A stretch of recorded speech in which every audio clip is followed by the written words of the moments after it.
Subscribe now and press the bell icon. Never miss an update. नमस्कार मित्रों, स्वागत करता हूं एक बार फिर से आपका इस YouTube चैनल पर। साथियों, आपके RBSC की जो 11th क्लास की साइकोलॉजी की बुक चल रही है उसमें मैंने आपको 11 क्लास से पढ़ा दी है। ये क्लास नंबर 12th है। देखिए, प्राचीन अनुबंधन का सिद्धांत इसके पहले की क्लास में पढ़ा था।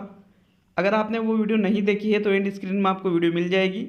साथियों, आज पढ़ने वाले हैं क्रिया प्रसूत अनुबंधन या नैमित्तिक अनुबंधन के बारे में। मित्रों, स्किनर का ये सिद्धांत है और यहाँ पर हम प्राचीन अनुबंधन और क्रिया प्रसूत अनुबंधन में अंतर भी पढ़ेंगे, पुनर्बलन अनुसूचियों के बारे में भी पढ़ेंगे और साथ में कि जो सामान्यीकरण होता है, जो पुनर्बलन अनुसूचियाँ होती है और जो विभेदन होता है, ऐसे कई चीज़ों के बारे में पढ़ेंगे। तो बहुत इंपॉर्टेंट ये क्लास आपकी होने वाली है। चलिए शुरू करते हैं। बहुत शानदार क्लास है मित्रों। देखते हैं, टॉपिक डाल लीजिए सभी। क्रिया प्रसूत या नैमित्तिक अनुबंधन का सिद्धांत किसने दिया था? B.F. स्किनर। नाम भी लिख लीजिए, इसके जनक कौन है? B.F. स्किनर इसके जनक है।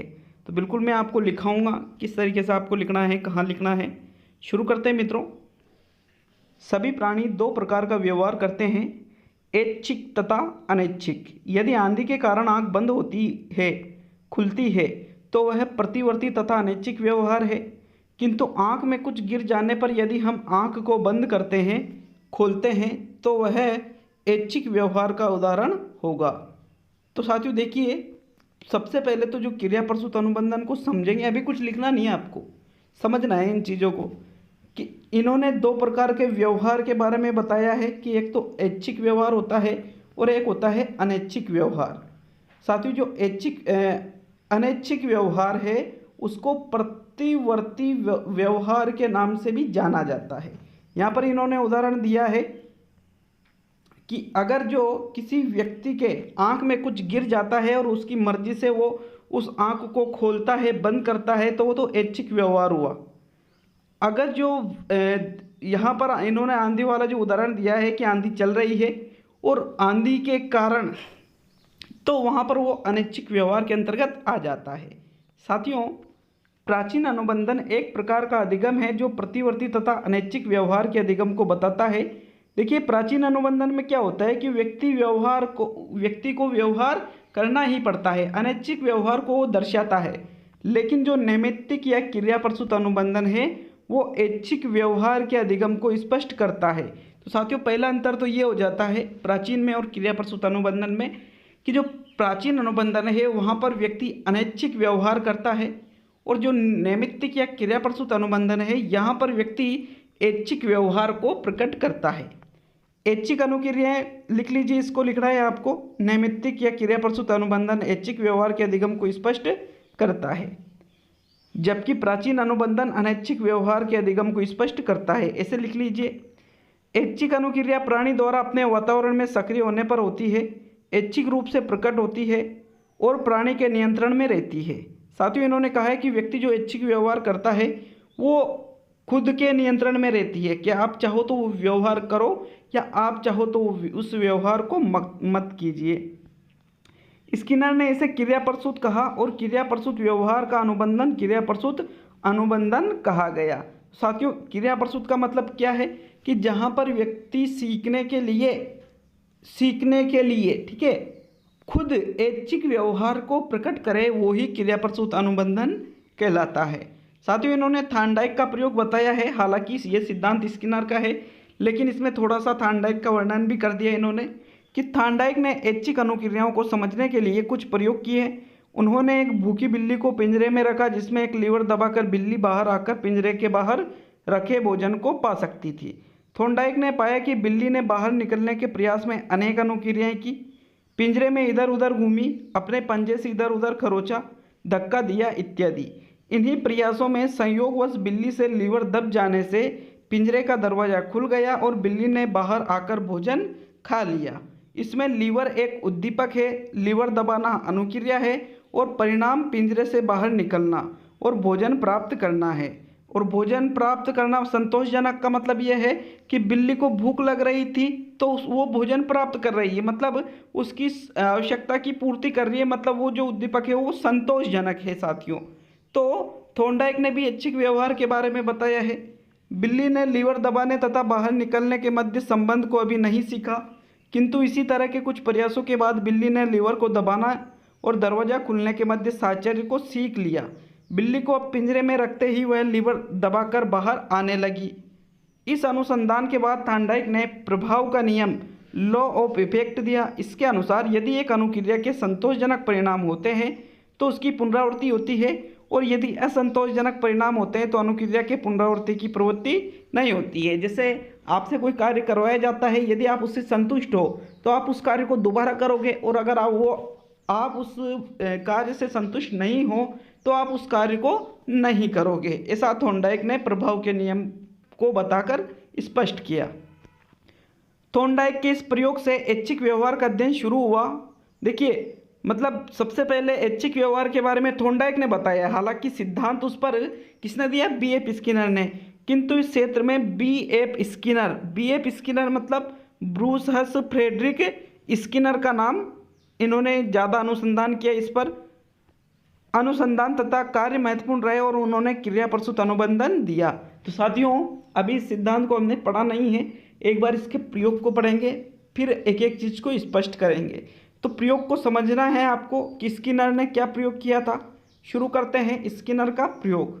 समझिए मित्रों, स्किनर ने क्रिया प्रसूत अनुबंधन से संबंधित अध्ययन चूहों और कबूतरों पर किए थे। तो लिख लीजिए, स्किनर ने किस पर अध्ययन किया? मुख्य रूप से चूहों पर और कबूतरों पर।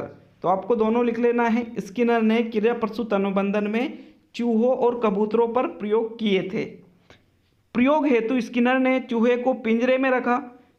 इस चित्र के माध्यम से बिल्कुल समझाऊंगा, लेकिन एक बार इसको देख लेते हैं। पिंजरे में दीवार पर एक लीवर लगा था जिसका संबंध एक भोजन पात्र से था। जब लीवर को दबाया जाता था तो भोजन पात्र से निश्चित मात्रा में भोजन लीवर के नीचे रखे प्लेट में गिर जाता था।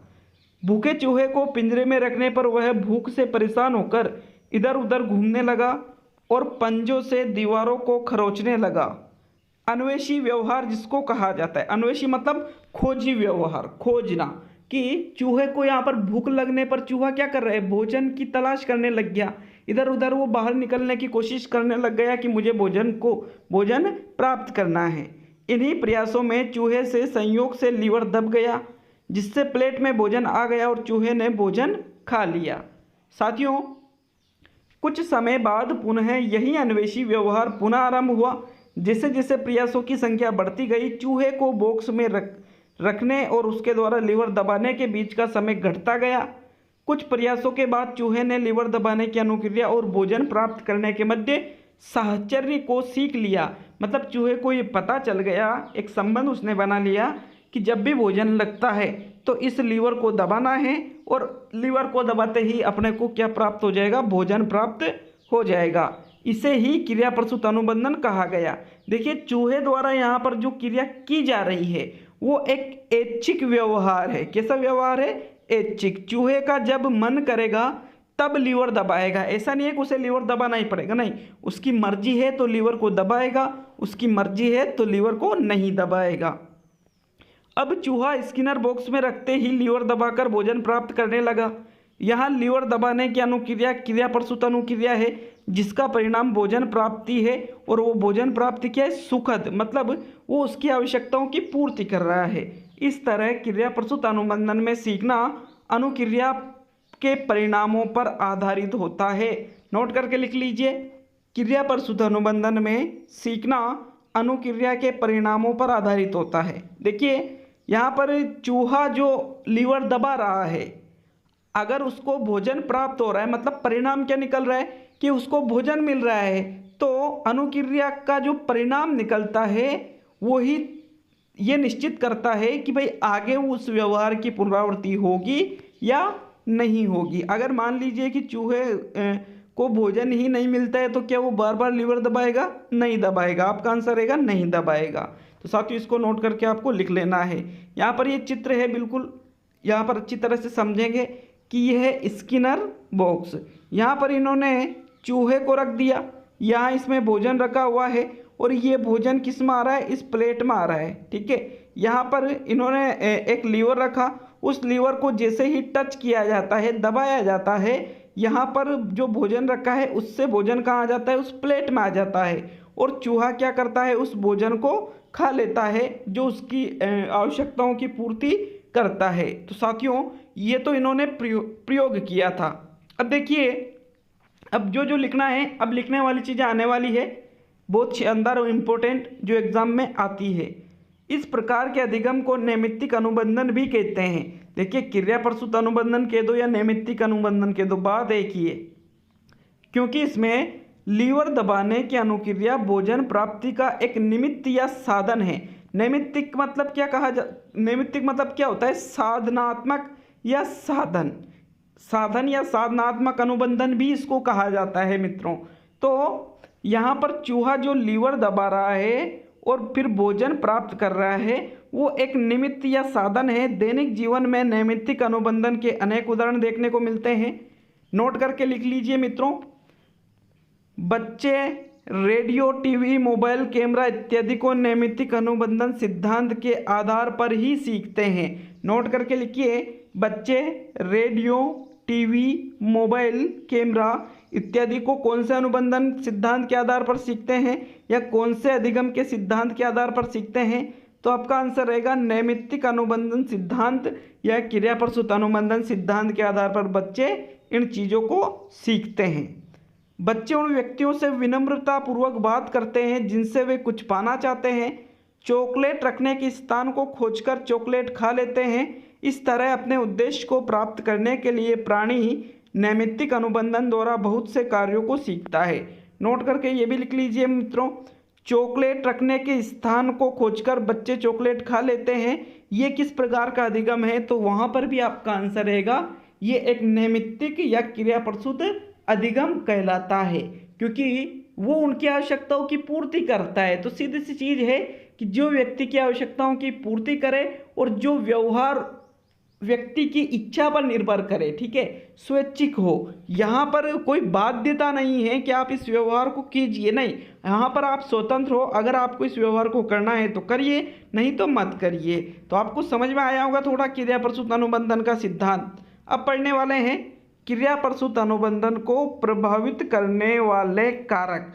कौन कौन से कारक है जो क्रिया प्रसूत अनुबंधन को प्रभावित करते हैं? तो टॉपिक डाल लीजिए, क्रिया प्रसूत अनुबंधन को प्रभावित करने वाले कारक। देखेंगे मित्रों, नैमित्तिक या क्रिया प्रसूत अनुबंधन में अनुक्रिया या व्यवहार परिणाम पर आधारित होता है। किस पर? परिणाम पर। ऐसे परिणाम को पुनर्बलन कहते हैं। नोट करके लिखिए इसको मित्रों, नैमित्तिक या क्रिया प्रसूत अनुबंधन में अनुक्रिया या व्यवहार परिणाम पर आधारित होती है। ऐसे परिणाम को ही क्या कहा जाता है? पुनर्बलन कहा जाता है। पुनर्बलन का मतलब है ऐसी कोई भी घटना या उद्दीपक जो किसी वांछित अनुक्रिया के घटित होने की संभावना को बढ़ाता है, उसको ही पुनर्बलन के नाम से जाना जाता है। मतलब पुनर्बलन अनुक्रिया के बाद में इसमें दिया जाता है। व्यक्ति व्यवहार कर लेता है, उसके बाद में उसको पुनर्बलन दिया जाता है ताकि वो जो व्यवहार है उसको दोहराया जा सके। तो साथियों इसको नोट करके इसको भी लिख लीजिए, पुनर्बलन का अर्थ क्या होता है? ऐसी कोई भी घटना या उद्दीपक जो किसी वांछित अनुक्रिया के घटित होने की संभावना को बढ़ाता है, उसको ही पुनर्बलन कहते हैं। लिख लिया सभी ने? पुनर्बलन की विशेषताएं अनुक्रिया की दिशा तथा मजबूती को प्रभावित करती है। पुनर्बलन के प्रकार, पुनर्बलनों की संख्या, पुनर्बलन अनुसूची, गुणवत्ता इत्यादि विशेषताएं क्रिया प्रसूत अनुबंधन को निर्धारित करती है।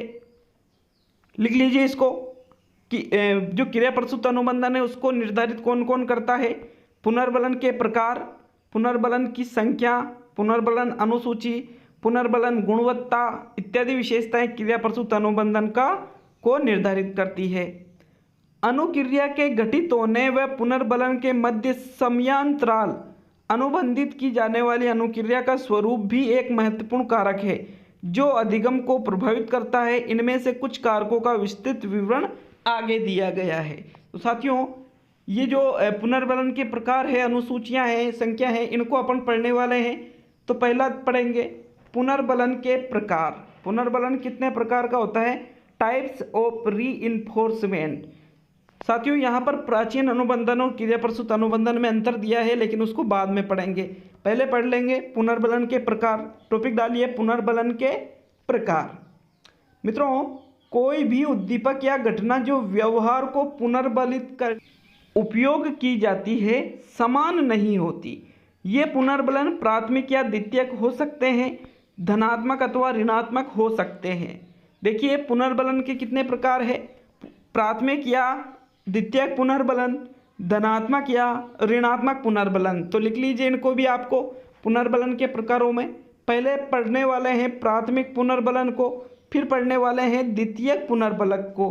तो प्राथमिक पुनर्बलन क्या होता है, देखिए जैविक रूप से महत्वपूर्ण होता है प्राथमिक पुनर्बलन, जैसे भोजन, पानी इत्यादि।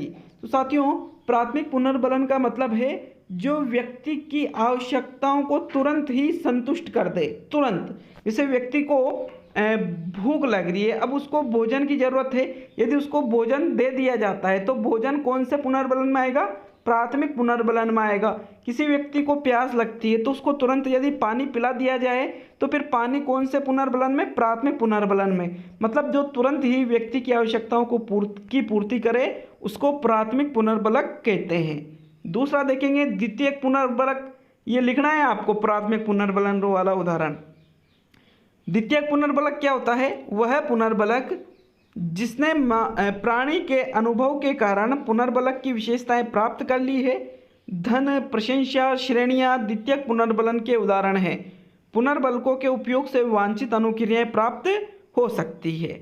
तो साथियों, द्वितीयक पुनर्बलन का मतलब है कि व्यक्ति को कोई ऐसी चीज़ मिल जाती है जिससे उसकी आवश्यकताओं की संतुष्टि हो सके। जैसे व्यक्ति को भूख लग रही है और उसको यदि धन दे दिया जाता है, पैसा दे दिया जाता है, तो उन पैसों से भोजन खरीद कर वो अपनी आवश्यकता की पूर्ति कर सकता है। अब यहाँ पर तो अगर उसको डायरेक्ट भोजन दे दोगे तो प्राथमिक पुनर्बलक, और यदि उसको आप धन दे रहे हो, पैसे दे रहे हो, तो फिर वो किस में आएगा, द्वितीयक पुनर्बलक में। व्यक्ति को प्रशंसा प्राप्त, किसी व्यक्ति की प्रशंसा कर रहे हो तो ये चीज़ें किस में आएगी मित्रों, द्वितीयक पुनर्बलक के अंतर्गत ये चीज़ें आ जाती है। अब आपको टॉपिक डाल लेना है धनात्मक पुनर्बलक। प्राथमिक और द्वितीयक तो देख लिया, अब देखेंगे धनात्मक और ऋणात्मक। तो लिख लीजिए धनात्मक पुनर्बलक। साथियों, ये वो उद्दीपक होते हैं जिनका परिणाम सुखद होता है और जो अनुक्रिया को दृढ़ करते हैं और उसे बनाए रखते हैं, जैसे भोजन, पैसा, प्रशंसा इत्यादि धनात्मक पुनर्बलक के उदाहरण हैं। तो मतलब जो पॉजिटिव चीज़ें होती है वो सभी किस में आ जाती है, धनात्मक पुनर्बलक में आ जाती है, जो व्यक्ति को सुख प्रदान करे। दूसरा लिखना है आपको ऋणात्मक पुनर्बलक। ऋणात्मक पुनर्बलक का मतलब है अप्रिय, दुखद तथा पीड़ादायी होते हैं। ये पुनर्बलक प्राणी को पलायन तथा परिहार की अनुक्रिया सिखाते हैं। डांट से बचने के लिए समय पर गृह कार्य करना, ठंड से बचने के लिए ऊनी कपड़े पहनना, कार्यालय में जुर्माने से बचने के लिए समय पर पहुंचना आदि ऋणात्मक पुनर्बलक के उदाहरण हैं। साथियों, ऋणात्मक पुनर्बलक जो होते हैं वो व्यक्ति को पीड़ा देते हैं, दुख देते हैं, और व्यक्ति उस व्यवहार को करना नहीं चाहता है जिससे उसे ऋणात्मक पुनर्बलक मिले। देखिए यहाँ पर कुछ उदाहरण दिए हैं। डांट से बचने के लिए समय पर गृह कार्य करना, लिखना है आपको इसको।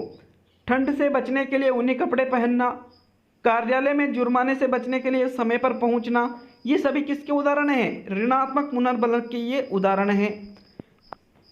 ऋणात्मक पुनर्बलन दंड से भिन्न है। ऋणात्मक पुनर्बलन में अनुक्रिया के परिणाम स्वरूप दुखद उद्दीपक हटता है।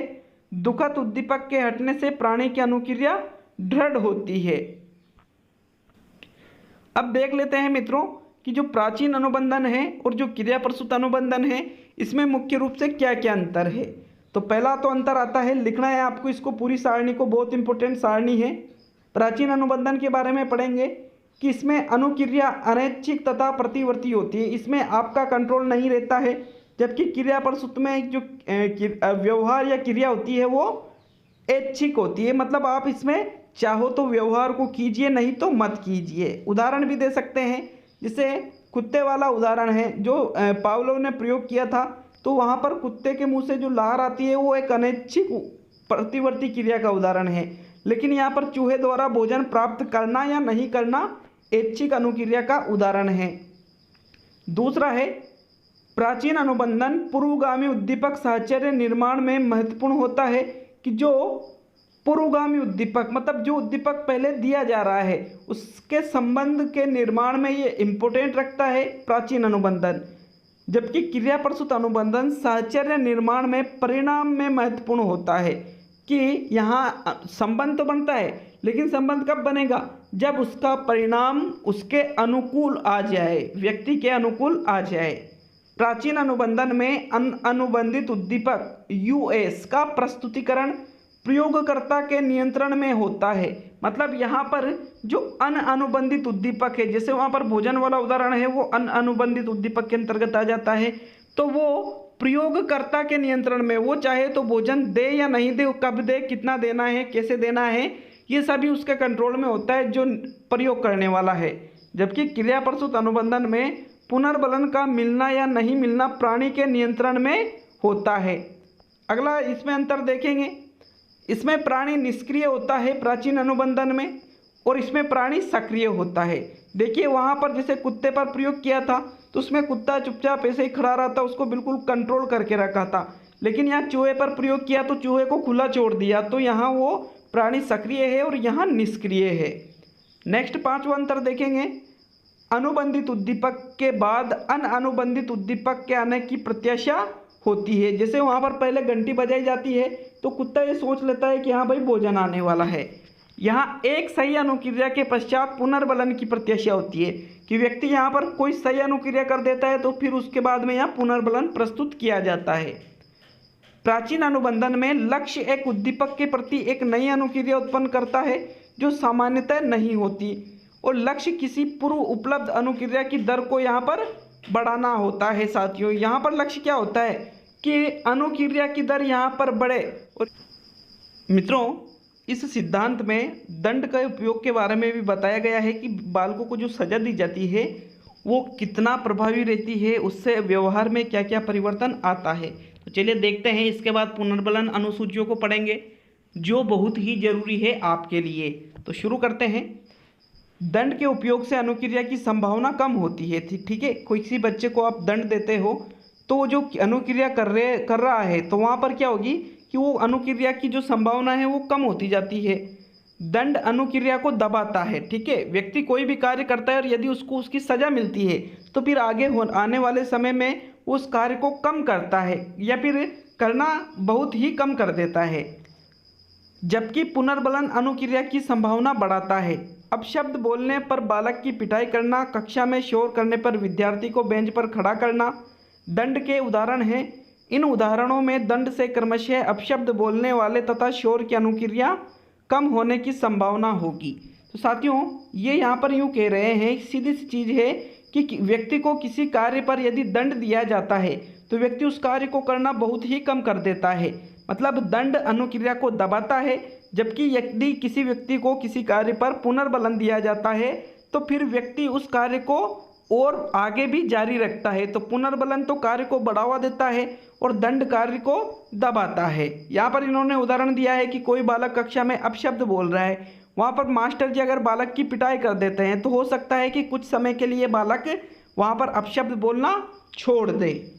यह ध्यान देने योग्य है कि दंड से कोई भी अनुक्रिया स्थायी रूप से समाप्त नहीं होती है। आप बच्चे को दंडित करते हो तो ये जरूरी नहीं है, ये इसमें क्या होता है कि ऐसा नहीं है कि बच्चा कुछ समय के लिए वो क्रिया नहीं करता है, लेकिन वो सदैव ऐसा नहीं होता है कि बालक उस क्रिया को करना ही छोड़ दे। दंड यदि हल्का है और विलंबित हो तो उसका प्रभाव नहीं पड़ता। हल्का मतलब कम दंड दिया बालक को आपने, या फिर विलंबित मतलब कभी कभी ही देते हो तो उसका प्रभाव कम पड़ता है। दंड कठोर होने पर अवांछित व्यवहार के दमन का प्रभाव भी अधिक होगा, किंतु यह प्रभाव लंबे समय तक नहीं होता है।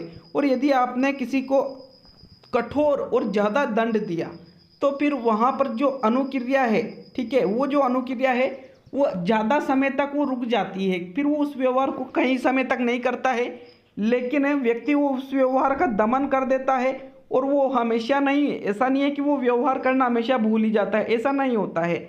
दैनिक जीवन में भी हम देखते हैं कि कुछ बालकों को अपशब्द बोलने पर दंडित किया जाता है। यदि वह दंड कम है तो बालक के व्यवहार में कोई अंतर ही नहीं आता है।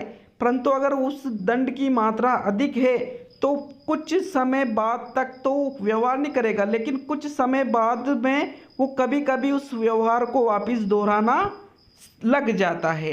इस प्रकार कभी कभी दंड चाहे जितना भी कठोर क्यों न हो, इसका अनुक्रिया के दमन पर कोई प्रभाव नहीं पड़ता।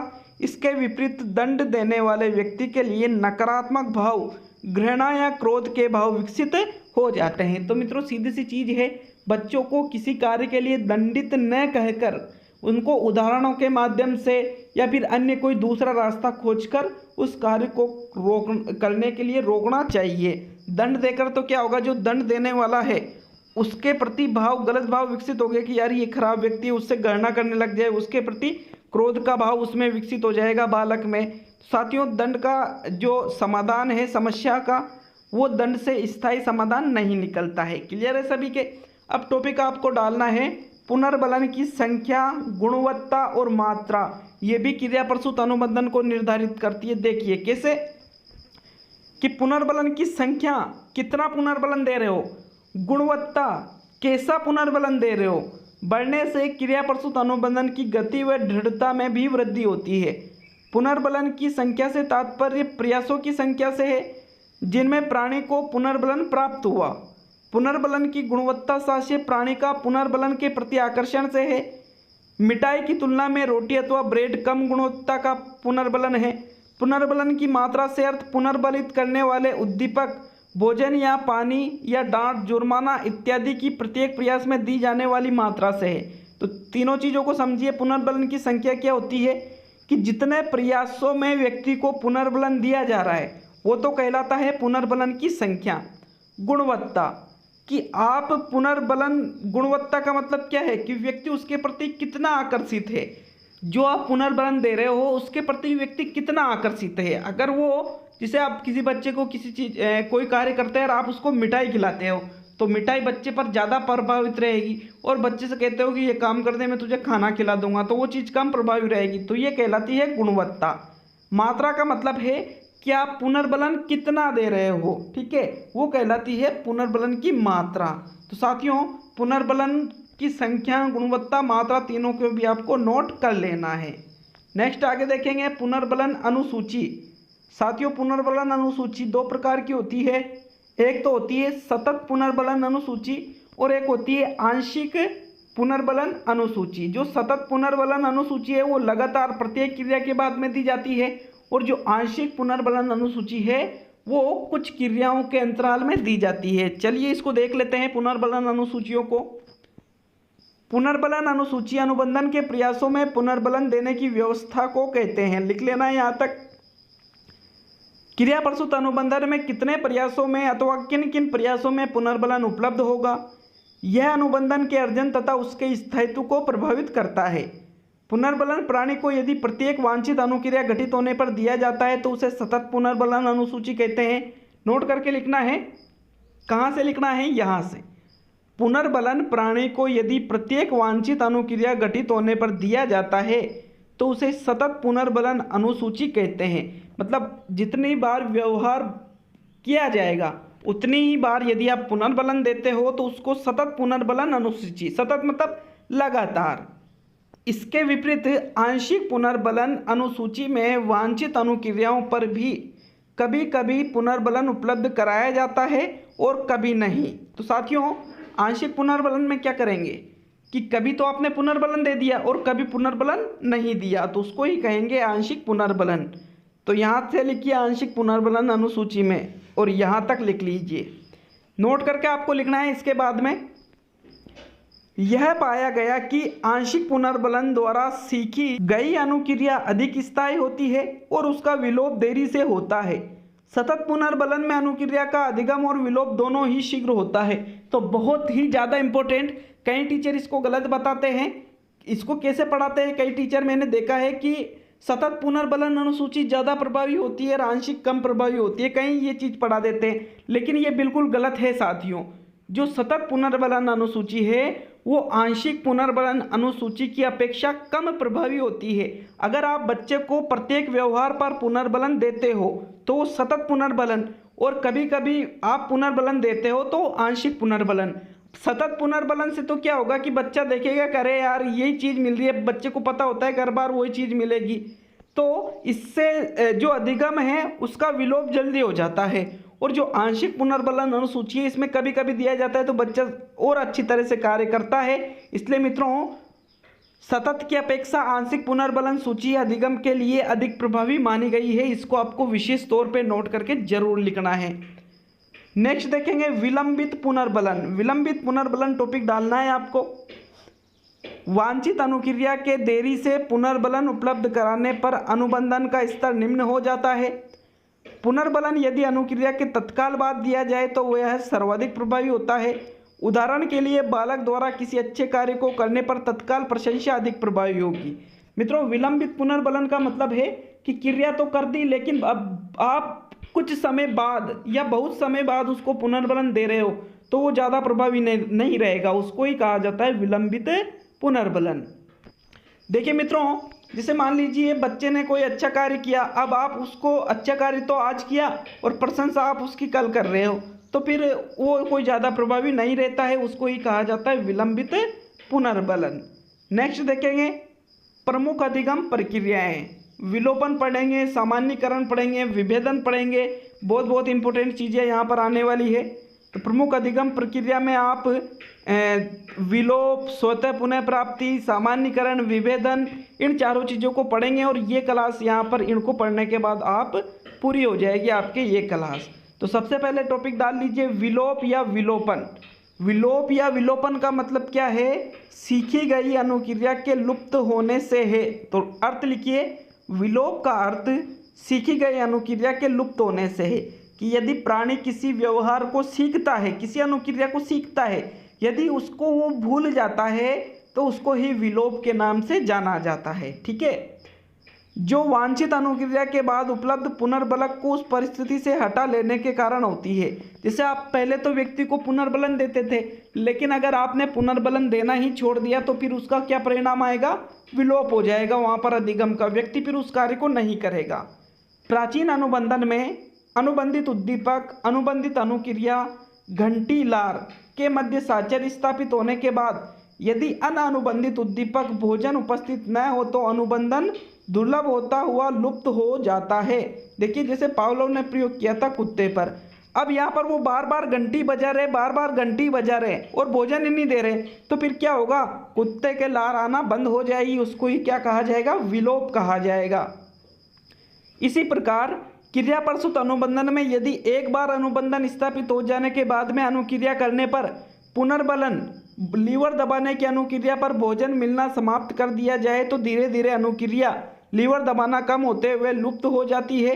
अन्य शब्दों में प्राणी अनुक्रिया करना बंद कर देता है। जैसे यहाँ पर स्किनर ने प्रयोग किया चूहे पर, और यदि चूहे को आप भोजन नहीं दे रहे हो और चूहा बार बार लीवर दबा रहा है, भोजन उसको मिल ही नहीं रहा है, तो फिर क्या होगा? चूहा वो जो अनुक्रिया कर रहा है लीवर दबाने की, उसको बंद कर देता है। साथियों इसको ही विलोपन कहा जाता है। इसमें और आगे दे रखा है, सीखी हुई अनुक्रिया का पुनर्बलन न होने पर भी वह कुछ समय तक रहती है। अन्य शब्दों में अधिगम की प्रक्रिया विलोप का प्रतिरोध करती है। कोई सीखी हुई अनुक्रिया कितने समय तक विलुप्त नहीं होगी, यह कई कारकों से प्रभावित होता है। सीखते समय पुनर्बलित प्रयासों की संख्या अधिक होने पर सीखी हुई अनुक्रिया दृढ़ता के अधिकतम स्तर पर पहुंचती है। इस स्तर पर प्रयासों की संख्या का अनुक्रिया की दृढ़ता पर कोई प्रभाव नहीं पड़ता। प्रयासों के दौरान पुनर्बलनों की संख्या बढ़ने के साथ विलोप का प्रतिरोध बढ़ता है। एक अधिगम स्तर से प्रयास संख्या बढ़ाने के बाद विलोप का प्रतिरोध कम होता है। यह पाया गया है कि जैसे जैसे अर्जन प्रयासों के दौरान पुनर्बलनों की मात्रा बढ़ती है, विलोप का प्रतिरोध घटता है। देखिए मित्रों कि यहाँ पर अगर जो अनुबंधन उसका बहुत ही अच्छा हो रहा है तो विलोपन भी टाइम लगेगा विलोप होने में। जैसे मान लीजिए कई प्रयासों के बाद अनुबंधन हुआ है, उसके बाद में क्या होगा कि यदि आपने जैसे कुत्ते की बात करें कि कुत्ते को अगर आप कई प्रयासों में अनुबंधन कर रहे हो तो ऐसा नहीं है कि आपने 2-4 बार भोजन नहीं दिया तो अनुबंधन का विलोप हो जाएगा, नहीं, उसमें टाइम लगेगा। लेकिन वहाँ पर अगर जो अनुबंधन जल्दी हो जाता है तो फिर वहाँ पर विलोप भी जल्दी होगा। चूहे वाला उदाहरण है, चूहा अगर किसी जो भोजन प्राप्त कर रहा है लीवर को दबा रहा है, लीवर को दबाकर यदि वो भोजन प्राप्त कर रहा है, इस क्रिया को कई प्रयासों के बाद सीखता है। तो यदि आप भोजन देना उसको बंद कर दोगे तो भी वो दबाएगा लीवर को, कई समय तक दबाएगा, लेकिन एक समय आएगा जब वो उस लीवर को दबाना बिल्कुल ही छोड़ देता है, तो उसको ही मित्रों कहा जाता है विलोप। साथियों, यदि अर्जन प्रयासों के समय पुनर्बलन विलंब से उपलब्ध किया जाए तो विलोपन देरी से होता है। देखिए बहुत इंपॉर्टेंट चीज है यहाँ पर, बहुत ही इंपॉर्टेंट चीज। देखिए जब आप अनुबंधन कर रहे हो, चाहे वो क्रिया प्रसूत हो चाहे वो प्राचीन हो, यदि आप पुनर्बलन देर से उपलब्ध कराते हो, जैसे स्किनर के सिद्धांत में चूहा लीवर को दबाता है तो तुरंत न, और उसके कुछ समय बाद यदि भोजन आता है, कुछ समय बाद देरी से, तो वहाँ पर विलोपन भी देरी से ही होगा, क्योंकि चूहा सोचेगा कि यार भोजन देरी से आता था, इस हो सकता है कुछ समय बाद आए, तो इस आशा में वो उस अनुक्रिया को करता रहता है। इसलिए यदि विलंबन से यदि आप अनुबंधन करा रहे हो विलंबन से, तो फिर वहाँ पर विलोपन भी देर से ही होता है। आंशिक पुनर्बलन अनुसूची से सीखी गई अनुक्रिया का विलोप के लिए अधिक प्रतिरोध होता है, अर्थात इसका विलोप कठिनाई से होता है। आंशिक पुनर्बलन से यदि आप अनुबंधन करा रहे हो, जैसे मान लीजिए आपने 5 बार में से 2 बार ही भोजन दिया, तो चूहा सोचता है कि इसे, यही तो आंशिक पुनर्बलन है भाई, 5 बार लीवर दबाया और भोजन तो आपने 2 ही बार दिया, तो ये आंशिक पुनर्बलन हुआ। अब चूहा क्या सोचेगा यहाँ पर कि भाई यार 5 बार में से 2 बार मिल रहा है, मतलब हर बार नहीं मिलता है, तो हमको दबाना रहना चाहिए, पता नहीं कब आ जाए। तो आंशिक पुनर्बलन से यदि आपने अनुबंधन कराया है तो वहां पर इसके कारण भी विलोप देरी से होता है। नेक्स्ट देखेंगे स्वतः पुनः प्राप्ति। साथियों, स्वतः पुनः प्राप्ति टॉपिक डाल लीजिए।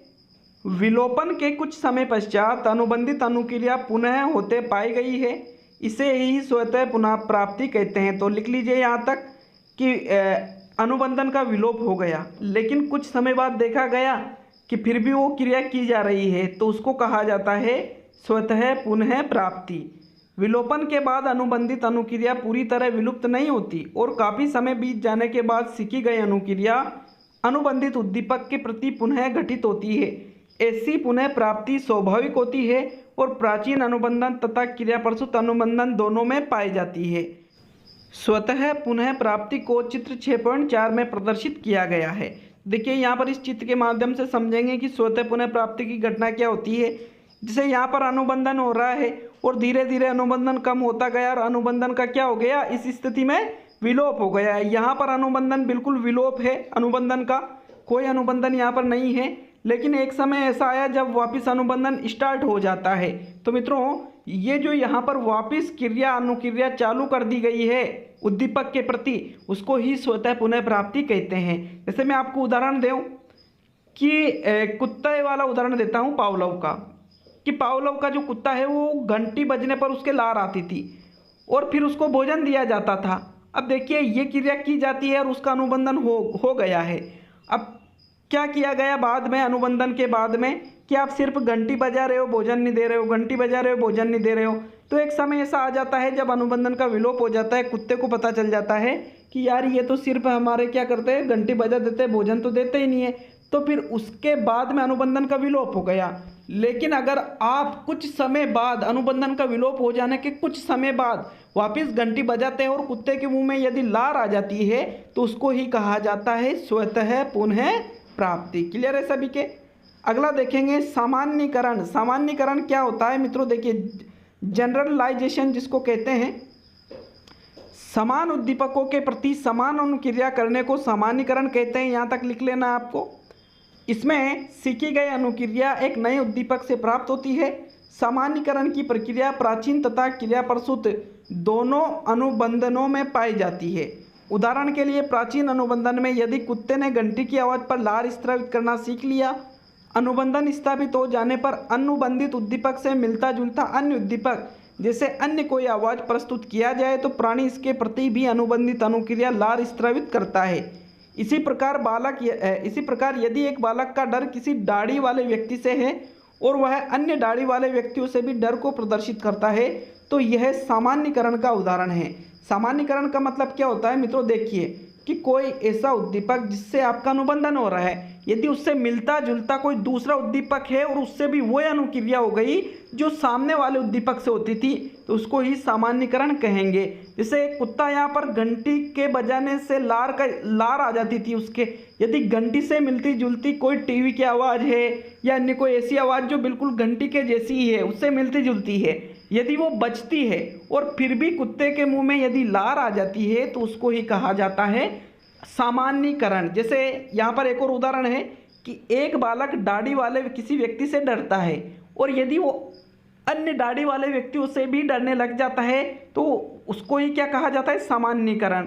तो मित्रों क्लियर है सभी के सामान्यीकरण भी। और आज का अंतिम टॉपिक देखेंगे विभेदन। विभेदन का मतलब क्या होता है, देखिए सामान्यीकरण की एक पूरक प्रक्रिया विभेदन कहलाती है। विभेदन भिन्नता के प्रति अनुक्रिया होती है। यहाँ तक लिख लेना है आपको। उदाहरण के लिए पावलोव के प्रयोग में यदि कुत्ते को किसी एक घंटी की आवाज़ का लार स्त्रावित होने की अनुक्रिया के साथ अनुबंधन होने के बाद यदि उस विशिष्ट घंटी से मिलती जुलती आवाज़ की घंटी के प्रति लार स्त्रावित होने की अनुक्रिया नहीं करता, तो वह विभेदन अधिगम का उदाहरण है। जिसे मैं यहाँ उदाहरण यहाँ इन्होंने दिया है, इसको क्लियर करते हैं कि पावलोव के सिद्धांत में देखिए, अगर जो कुत्ता है वो घंटी के प्रति तो लार उसके आ जाती है, लेकिन घंटी से मिलती जुलती कोई आवाज़ है दूसरी घंटी से मिलती जुलती, यदि उसको बजाया जाता है और कुत्ता समझ जाता है कि ये तो घंटी नहीं है या ये तो कोई और अन्य चीज़ है, मतलब उसमें विभेद करना सीख गया कि हमको किसके प्रति तो अनुक्रिया करनी है और किसके प्रति नहीं। भले आप उससे मिलती जुलती चीज़ उसके सामने ला दो और वो अनुक्रिया नहीं करे, तो उसको ही कहा जाता है विभेदन। मित्रों दैनिक जीवन में सामान्यीकरण और विभेदन अधिगम के उदाहरण देखने को मिलते हैं। प्रारंभ में बालक अपनी माँ से मिलती जुलती आकृति वालों को भी माँ समझता है, ये तो हुआ सामान्यीकरण। किंतु कुछ दिनों बाद वह माँ को अन्य महिलाओं से विभेद कर अनुक्रिया करता है। विभेदन की अनुक्रिया प्राणी की विभेदन क्षमता या विभेदन के अधिगम पर निर्भर करती है। देखिए, अगर बच्चा पहले तो शुरू में तो माँ से मिलती जुलती जो लेडीज़ें होती हैं उनको भी अपनी माँ समझने लग जाता है, वो तो सामान्यीकरण। और बाद में अगर उसको पता चल जाता है कि भाई ये ही मेरी माँ है और अन्य औरतों में वो फर्क करने लग जाए, तो उसको विभेदन के नाम से जाना जाएगा। तो साथियों कैसा लगा, कैसी लगी क्लास, जरूर कमेंट करके जाए। मिलते हैं अगले वीडियो में। चैनल को जरूर सब्सक्राइब करें। मिलते हैं साथियों अगले वीडियो में, और साथ में वीडियो को लाइक जरूर करें, मुझे मोटिवेट करें वीडियो को लाइक करके, चैनल को सब्सक्राइब करके।